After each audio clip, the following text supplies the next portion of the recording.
Hey, and welcome to another episode of Spear from the Past. And yes, I know on the thumbnail it says that it's World War 2001. We're not talking about that. That was last week's episode. But the images on that is correct. We are talking about Survivors in '96. I've got Austin back here. Austin, how's it going? And this is one thing I've been asking people. Didn't ask you on the first episode, but how did you sort of get into sort of wrestling? Oh yeah, no. Well, thanks for having me back. First of all, appreciate you. Yeah, I know you had me on the very first episode, so thanks for having me back. Yeah, I was not allowed to watch wrestling when I was a kid, Malcolm. So that answers one part of the question because it was always kind of forbidden. Around 2000, 2001 or so, I was like 14, and my parents finally let up and started letting me kind of watch wrestling because they could see I was fascinated with it, and they saw it really wasn't as bad as watching like really violent movies or something like that because it was staged and whatnot. So yeah, I really started getting into it around that time. That's why like 2000 probably to like 2010 was like my sweet spot for really watching almost everything, and then even getting into independent wrestling as well. I was a big fan of Ring of Honor and like CZW, like a lot of independent stuff too. Like I kind of trailed off on WWE in the 2010s, but that was also the time I was a referee, so I started seeing a lot of things where like seeing issues with stuff and whatnot. But yeah, kind of in my teens basically, I started Yeah. watching regularly. Go and jump into this.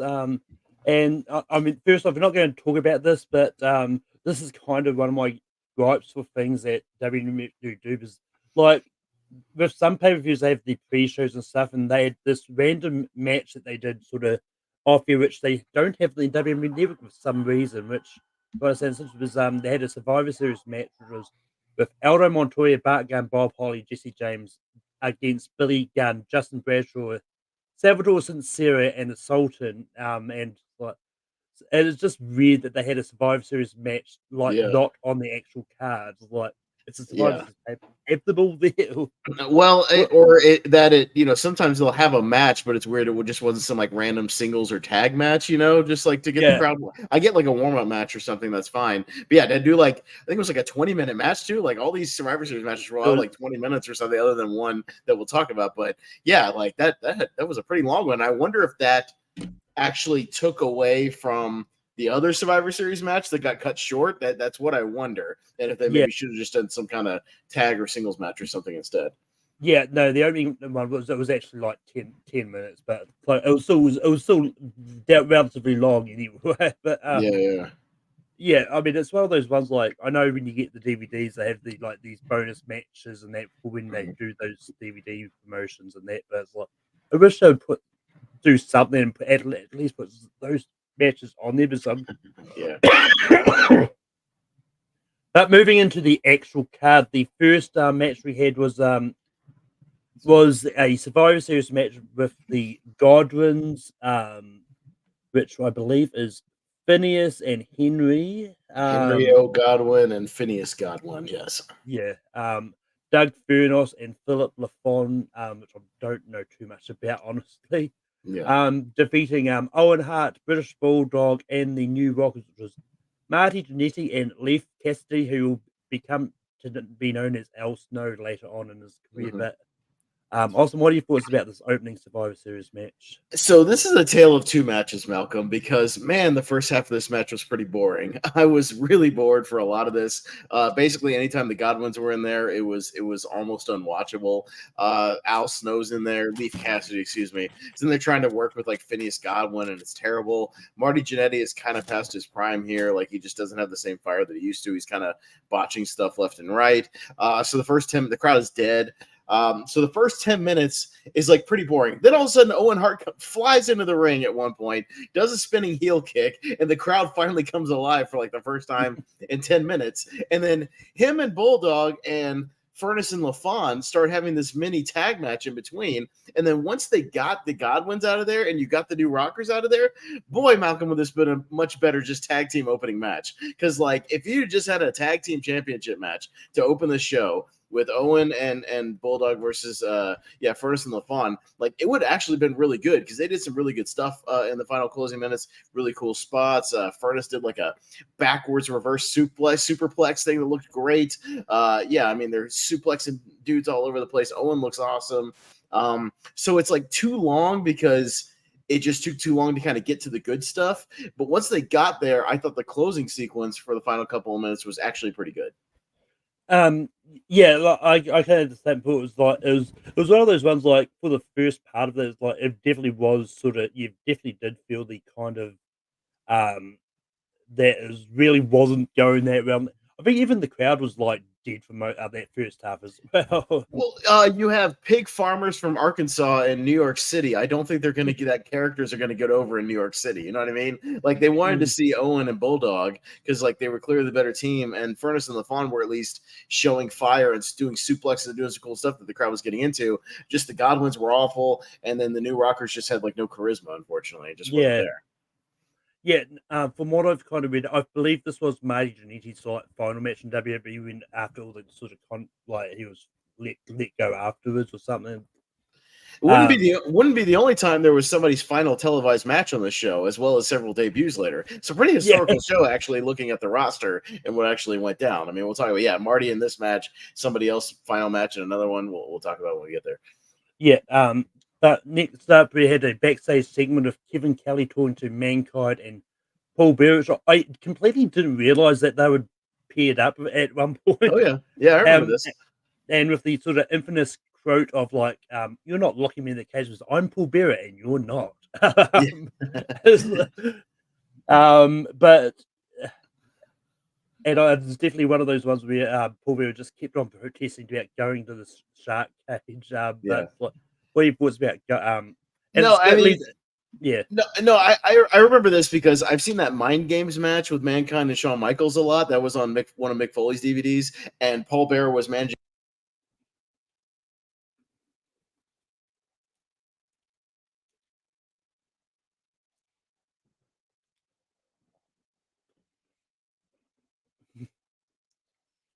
awkward we've lost Austin for a minute, but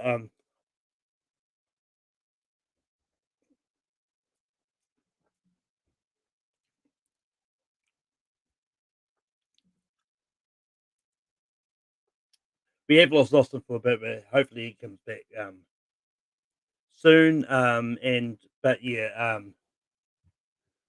this whole backstage segment, it was definitely really good. Like Mankind and Paul Bearer had great chemistry and all that, and it's and yeah, and the match itself between Undertaker and Mankind, I think I think it was definitely pretty good. Like Undertaker's, I don't think has ever done a bad match before, and Mankind, I think it definitely pairs up well when it comes to um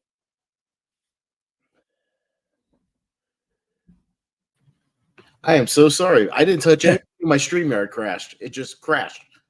I no have it, no idea it, what happened. I literally didn't touch anything and it just crashed. it I'm so sorry. no it's all good. These things happen, I'm so but sorry. yeah so I so just wanted to say I thought Paul Bear was funny when he goes, "Oh, I just thought that made me laugh. All right. Anyways, um but yeah so what are your thoughts of Undertaker versus Mankind? yeah, they had a series of matches in '96 because this is one of like the fourth match out of five or something like that. They had it in '96 at a bunch of in your houses and things like that. Um, I always thought they had really good chemistry because a lot of it was just Undertaker beating the hell out of Mick Foley for most of it and just throwing him around, into the stairs, into the rails, just beating him up really good. But they always had good chemistry. It was a good little brawl. Mankind kept going for the mandible claw. That was kind of the story of the match. And then Undertaker trying to cut him off and stomp on his hand and beat his hand up. You had Bear. You could always hear him kind of yelling in the background from the thing. But a couple of good near falls. There was a good pulling pile driver spot that was pretty good. But yeah, overall not bad. You kind of knew that Undertaker, I think, won most of these matches, but they kind of kept coming back. But yeah, I think when the gimmick of the match that if Taker won, he would get 5 minutes with Bearer, but then they just kind of weaseled their way out of it, something like that, and just left. Basically, it didn't give him that chance. No, it was because the Executioner came out and Oh, the Executioner. That's right. Yeah, it shows you how memorable that was in that thing. That yeah, he came and went because he just like jumped in the ring and Undertaker just like beat him up and threw him out, and like that was it. Like it just happened, and then we just moved on. That was like, yeah, oh, okay. and yeah, no, and this was a different Executioner as well. That we All because right. we did talk about a version of Executioner early on in Stephen Parsons WrestleMania 1, where it was Buddy Rose. I can't remember who was the Executioner in this one. Okay. Uh, I'll see if I can look it up in a second. but Executioner, WWF, 1996. Terry Gordy, Terry Bam Bam Gordy, that yeah. and much Funny enough, slimmer Bam Bam Gordy. but funny enough, we've talked about one of his matches as well. At one point, yeah, as I was saying, sort of before Austin was like, I don't think Undertaker and Mankind have done a really bad match together. It was I can't remember. Is this the same year that the Hell in a Cell match happened, or was that No, later? no, no. Hell in a Cell is until '98. So like this was kind of an off and on feud for like 2 years. I mean, they would have like occasional matches here and there. I think they still went on to have like a casket match here, buried alive match there. They did the boiler room match at some point. Yeah. I don't remember the exact date on that, but like I said, this was a series of things, and yeah, it extended all the way through 1998. Um, but they read a backstage segment showing Doug and LaFon doing some AOL live thing. Remember AOL? It's the internet, Malcolm. This new internet we're using with AOL. They better have gotten their CDs to get their free 1,000 hours of chat time. I mean, WWE arenas still have VHS tapes, as evident by the whole White Six angles. And then we got another backstage segment where I think the backstage engineer's name was Doc Hendricks. Yeah, Doc Hendrick is Yeah.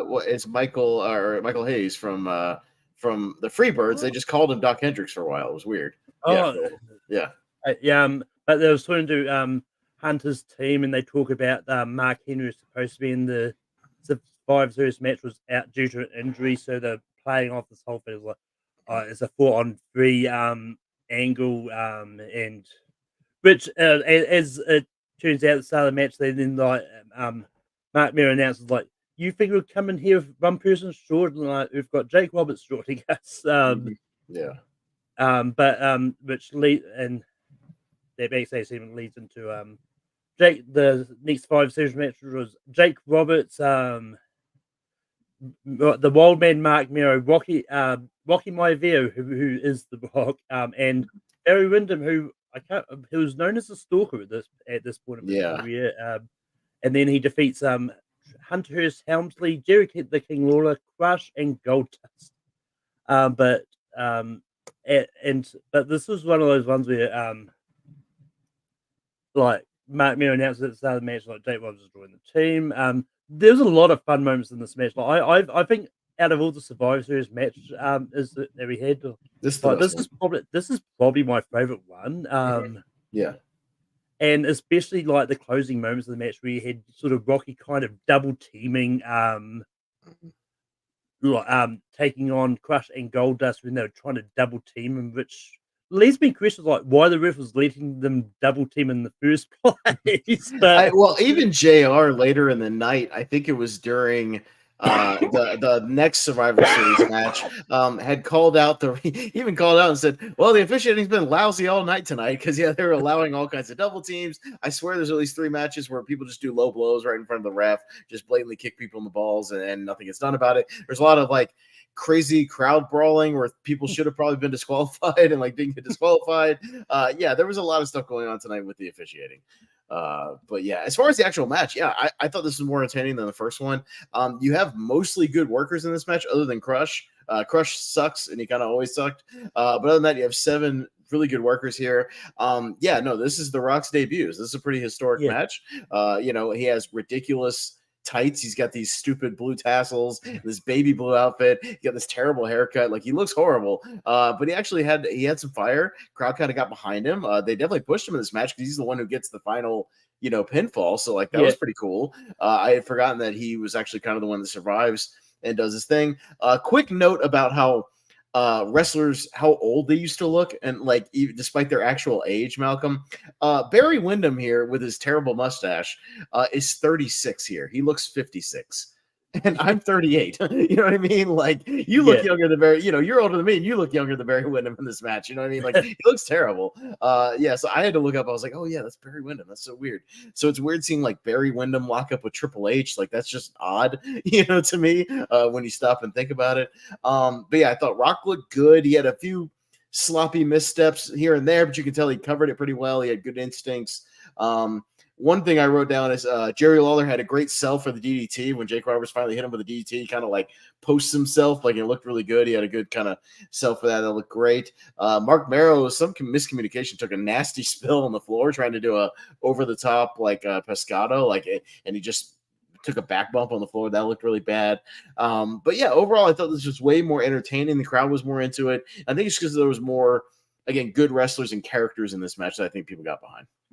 Yeah, definitely, and it's definitely one of those. And one thing I didn't actually mention at the start, like in this pay-per-view, they seem to have like a rotating panel of like but a guest commentator coming in. Mm-hmm. Oh, Sable, right?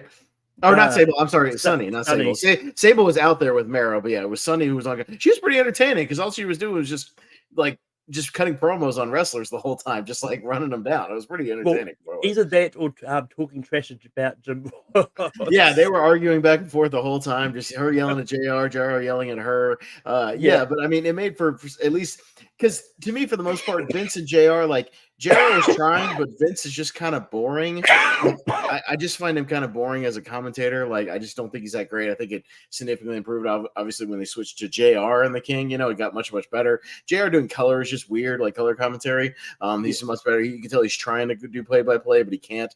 And because all Vince just, JR makes like really corny jokes, and Vince just does this ha ha ha. Every time they say like, "Oh, Burger King," ha ha ha, like just really bad stuff. Vince is not great, but yeah, Sunny at least brought a little livelihood. As we'll talk about the next Survivor Series match, there was somebody else on commentary that made it a little more watchable as well. Yeah, and I'll definitely get into some Vince quotes that sort of came up in the next match. Mm-hmm.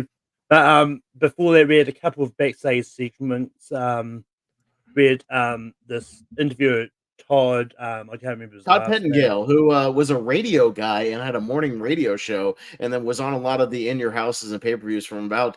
He was around from like 94 to maybe 96 or 97. Like he was a pretty prominent backstage guy. He did a lot of the videotape promos as well. It'd be like In Your House, live. Like he did a lot of voiceovers for that. He was a radio guy.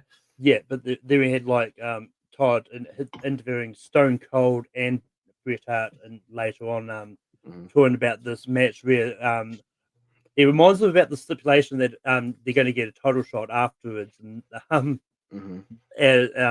and it's just they're just the typical interviews where they sort of talk about the opposite wrestler and all that. But the interesting thing I found about this is like I don't know if something happened in the back or something, but both Stone Cold and Bret Hart just looked at Todd as if they were just he had pissed them off or something. Yeah, I think maybe they were just both generally kind of annoyed with Todd and his character, because I don't think that was uncommon for people to do that to Todd. He was kind of he was like, you remember how Michael Cole used to be like the nerdy guy who would interview people backstage in like 1999? Like it was very similar to that, where he was just kind of the dork, that they would kind of put down. Same with Kevin Kelly in like 99, 2000. He was just kind of the dork that everybody would make fun of. But there was nothing really notable about those interviews. The video package for the match was really good, because I thought that was actually really good, getting over Austin as this kind of maniac. He's kind of running wild right now on everybody. Like I thought that was actually really good. Oh yeah, no, it was definitely a good way, especially for people like me who's sort of jumping in and out of pay-per-views without sort of watching the lead up, and like like some of these promo packages did really good job of like shows like why this feud is happening and sort of why it is where it is at the moment. But moving into Bret Hart versus Stone Cold, I think the match itself I thought was really good. Like once again, Bret Hart and Stone Cold, I think have worked together a few times as well, and they've just got really good chemistry in the ring. But I mean, the one notes I did bring out is like some of these classic commentary lines, like Brett isn't a trash man or a clown; he's a wrestler. And then I don't know. Then Vince with the notwithstanding the integrity, notwithstanding the standing. It's like I don't even know what he meant by that quote. I don't think he even knows what he means by that. But also, what are your thoughts about Bret Hart versus Stone Cold? No, obviously, kind of the more famous match they had, Malcolm, is the WrestleMania 13 match that everybody talks about. The submission match with the famous, Bloody Austin and the sharpshooter, sort of thing. And that's a great match, no doubt. I think it's a nice little hidden gem from them. Yeah, definitely months before that. They had really good wrestling. You could tell both these guys just really, really worked their wrestling skills for the first, 8 to 10 minutes. Not that the crowd was bored, but I think the crowd was waiting for it to kind of, explode a little bit more. And it does eventually because Austin gets a little frustrated with Hart kind of out wrestling him here and there and using sort of his veteran moves. So what does Austin do? He resorts to brawling and cheating. You know what I mean? So he cheats a little bit. He takes him out of the ring, brawls with him, throws him around in the guardrails. And really what it did is kind of brought the story of the match was that it brought the fight out of Bret Hart. So where Bret Hart started brawling with him back and really kind of getting that fire out of him. Austin had some good stuff. There was a good spot where he did like a catapult and then Hart landed on the announce table and kind of rolled off and they're still brawling around the announce table. Like there's some really good stuff here. Eventually to the point where you could see the seeds of Austin becoming a face because there was a "Let's Go Austin" chant in the middle of this match. Like it wasn't super, super loud, but it was getting there. Like some of the New York crowd was getting into him. I was surprised Bret kicked out of the stunner at one point. That was kind of surprising. He actually got hit with it and kicked out. Austin tried some of the submissions. He tried both the Texas Cloverleaf and the $1 Million Dream at one point. And then he even used a bow and arrow, which was like, what? Steve Austin using a bow and arrow would just surprise me. And then they did the WrestleMania 8 finish with Bret and Roddy, where he kicked off the turnbuckles and then did kind of the backwards roll into the pin and got him with that way, again, kind of using those veteran tricks and things. But this is a really, really good match. Technically, probably the best match of the show, but not my favorite match of the show. I'll put it that way. Yeah. I honestly don't have much more to add. It's just one of those ones it's definitely one of those ones that just keeps your excitement level up. It's just definitely keep your interest. But moving on with Doc interviewing Psycho Sid, who says that he'll do anything to walk out as WWF champion, which wasn't really did it once again. These interviews are pretty standard. Like there really is nothing monumental. It was very much like, I'm gonna get you, Sean. I'm gonna take your title. Psycho. Yeah. It was Sid being Sid. But the only thing of note was he always had a penchant to wear these hats that were too small for his hair, and he's got a backwards hat on this whole thing that barely covers his hair. His curly, gold mullet. So I just always thought it was funny because he did that in a lot of WCW as well.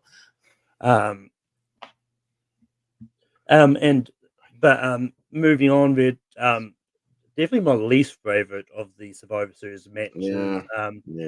And Bizzle's Rook, Vader, fake Diesel, and which was Kane, and fake Razor Ramon, which I don't think was anyone of note. Rick Bogner, who was not, he did not go on to do anything really of note. This was kind of his moment in the spotlight, if you will. And then they were facing Flash Funk, who is known as Too Cold Scorpio. This was his debut as well. So we had a debut of The Rock and we had a debut of Too Cold Scorpio as Flash Funk. So another notable thing. Savio Vega, Yokozuna, and Jimmy Snuka. They did this whole fake Diesel and fake Razor Ramon stuff. I could not believe they were still doing this. This is like a couple months after they did this at like SummerSlam that year. I couldn't believe they were still doing this in Survivor Series. Like this is still going on. This is so stupid. Yeah. I'll get to the more stupid part about this Survivor Series match in a minute, I'm just mocking Razor Ramon and Diesel leaving the company and all that, which it's one of those ones I think is just a very petty way to do stuff. But they've been in WCW at this point since like April. You Yeah. know what I mean? Like, and this is November. Like, why are we still doing this? Like, this is so stupid. And still pretending like it's the real guys. Like, and JR being like, well, he has a bunch of right to call himself Razor Ramon as anybody else. Oh, look at Big Daddy Cool. Oh, it's so dumb. I hated this.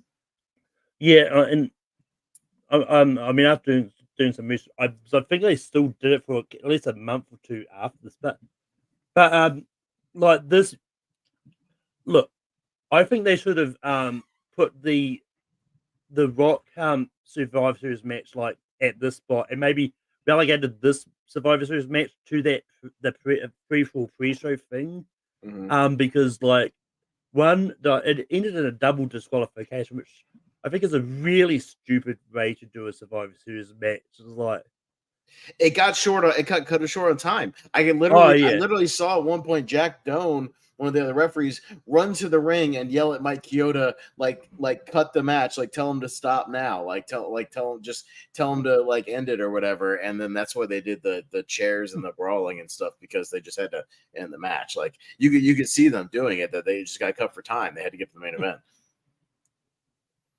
but what are your thoughts about the Survivor Series match? Yeah, no, a couple of notes I had. First of all, I didn't know the Nation of Domination theme song had lyrics.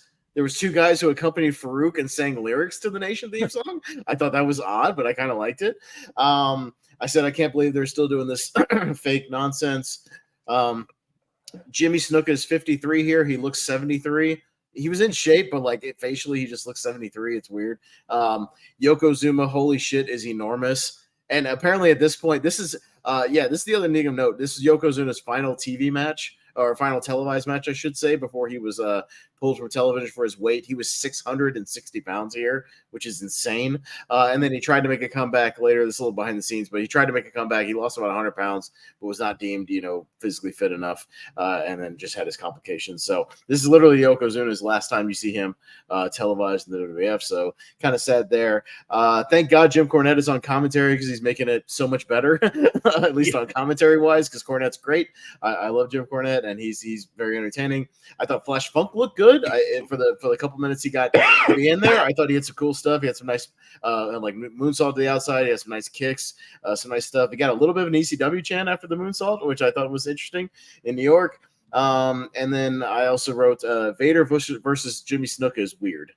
Because at one point Vader faced off with Jimmy Snuka, and I just thought that was strange, to me. But I mean, I wasn't hating this until it got cut. I actually thought there was a couple of good things with Vader, like I said, with Flash Funk.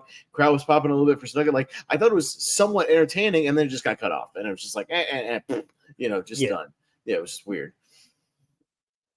Yeah, but and then moving on to the main event, like we had Psycho Sid defeating Shawn Michaels to win the WWF Championship.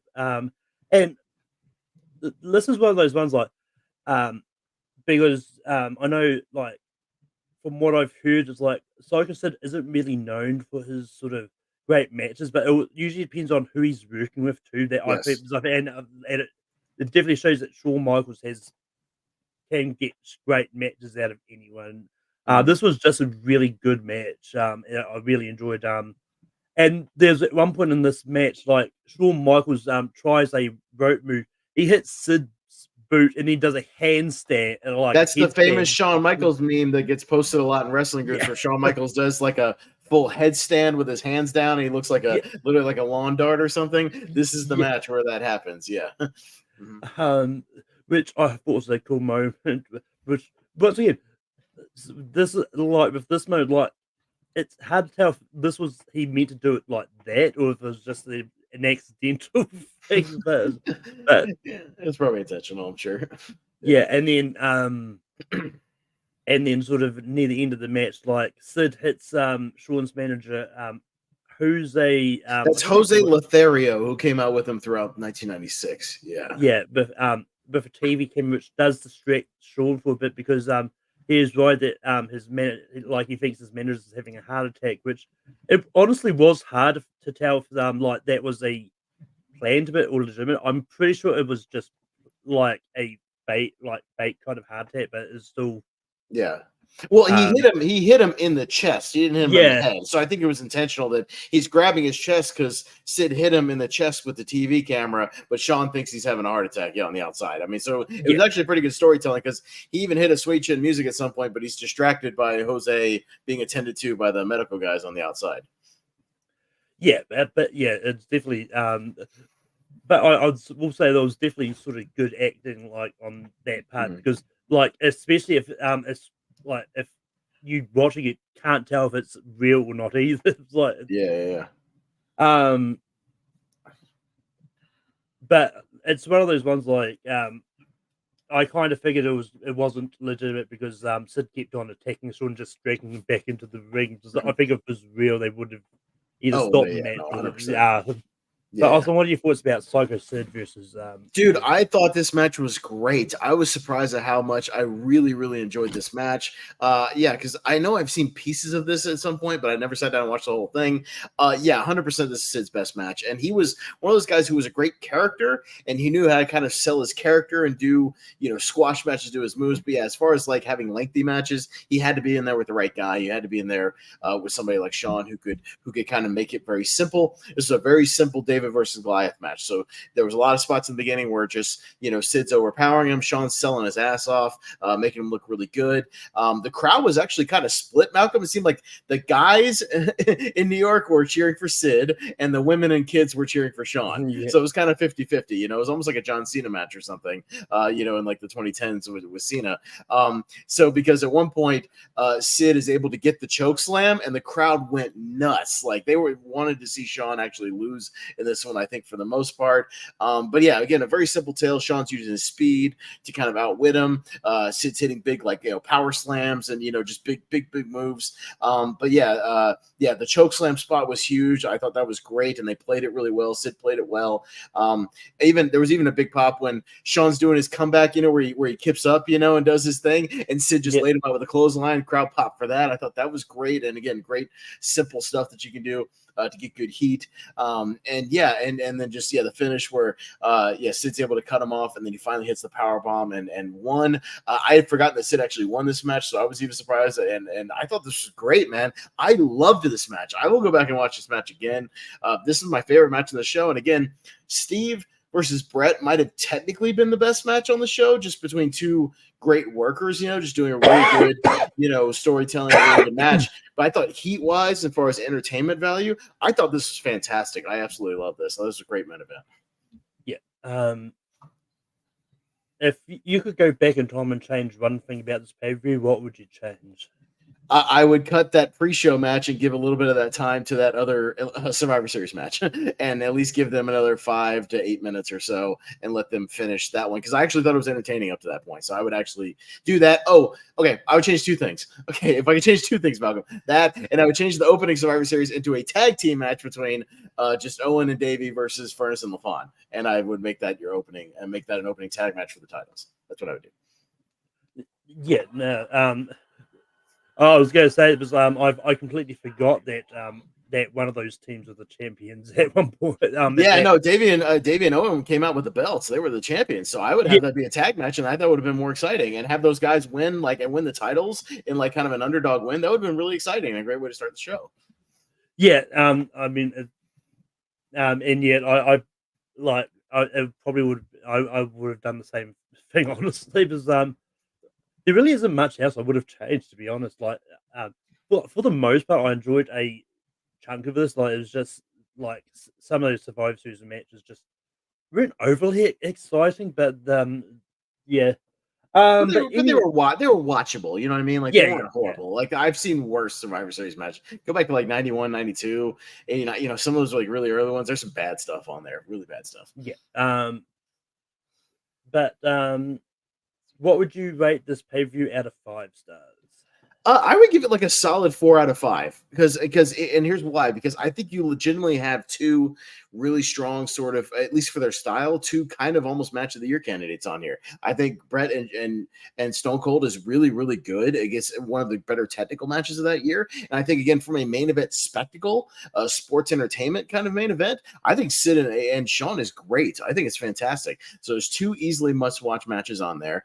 I think The Undertaker and Mankind, while it's not their best match or the most memorable match, still really good, and they have really good chemistry. And again, I think the Survivor Series matches are like watchable for what they are. You know what I mean? Like they'll pass the time. Not the greatest ones you've ever seen, but they're still okay. I don't think there was an outright. I mean, you could call the third Survivor Series match, the one that the double DQ, kind of a dud. But if you have one dud out of like 6 matches, like that's not that bad, especially for 1996 in WWF. So I would give this a solid like 4 out of 5. I think it's a really good show, actually. Yeah, I mean, yeah. For me, it's one of those ones like, and honestly, I don't know if it was because like, especially if the majority of those Survivor Series matches, I don't know if it was because like I wasn't overly into those characters. I don't know too much about them, but I did what I still, for the most part, I still like the pay per view.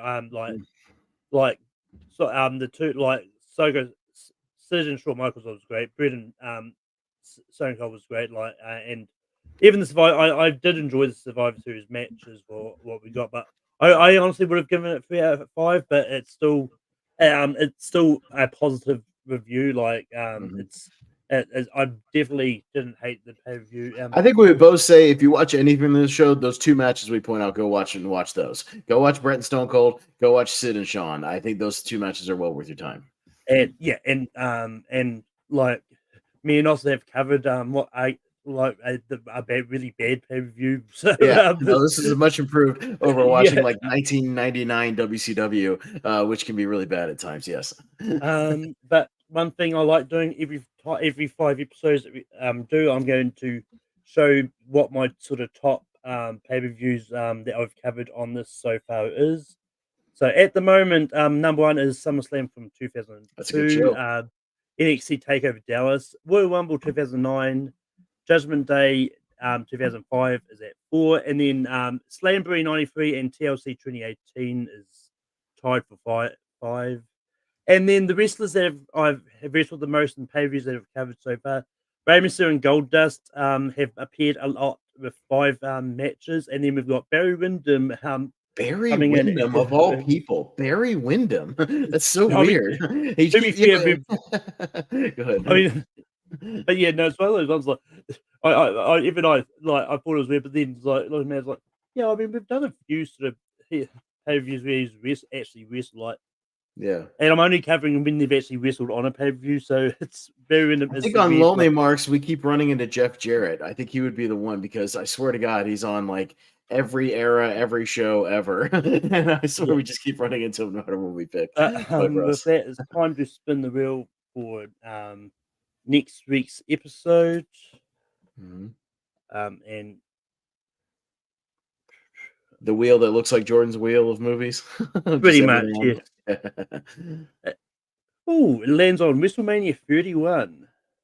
Oh, okay. I'm trying to remember what was on that, because that was after WrestleMania 30 with the 3-way with Bryan Danielson, right? So yeah, what was the year after that? Was it Punk Undertaker, was it? Or was that earlier than that? That's a good one. I'll have to look that up. Sounds about right. I'm about to bring it up just to have a look, see. Yeah. Again, I won't spoil any results. I just want to see kind of what the main matches were. I think it's the one where Seth Rollins cashed in his money. Oh, that's right. That's the Rollins cash in where he turns into the 3-way. That's a pretty historic thing right there. So that's a pretty good main event. That's a really good main event, actually.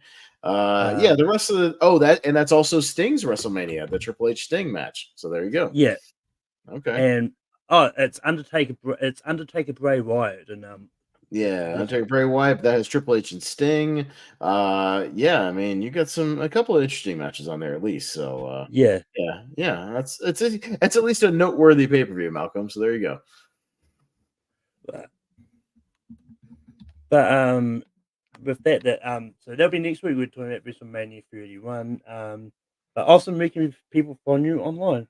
Yeah, I just wrote the 2 kind of most common places below me here. You can mostly find me on the Movie Hero Network, kind of co-hosting and or hosting a lot of the content over there. We do tournament fights, tier ranker fights, Wheel of Movies. We do recasts. We do all kinds of stuff over there. Malcolm's on a lot of our shows, so you can check him out over there. And the Lonely Marks Wrestling Podcast, which has its own channel, but we link it in the Movie Hero Network Facebook group, which you can also join and check us out there. This week we'll be talking about Bash in Berlin. Obviously, we're reviewing Bash in Berlin and then making our predictions predictions for AEW All Out. So you can check us out there talking about all the happenings in the world of wrestling every week. And you can find me on Tape Productions hosting Rankum every Sunday night. Next week is Top Shelf Tim Burton movies. And then next week on Spear from the Past, we're talking about WrestleMania 31. And then you can find me popping up Tom on the Movie Hero Network. I'll actually be on it in just a few minutes doing Zach Sheldon's music artist, and I'll be here on Wednesday and Friday for the latest series. And yeah, but that is it for this week. And until next time, see you later.